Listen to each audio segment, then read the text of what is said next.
Try pa natin.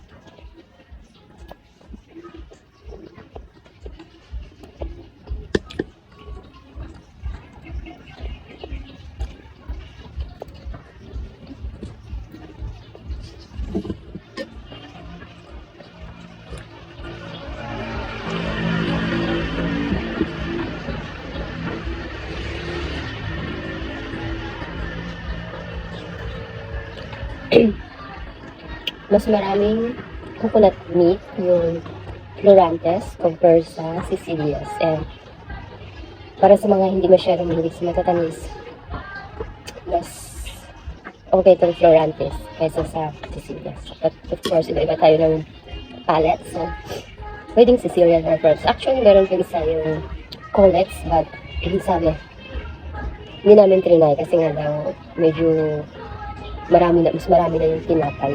So, ito lang yung tinas namin. Wala nang actual ng Sicilias kasi gutom na kanina, kinain agad. So, ito lang po yung nabigyan ko po ng review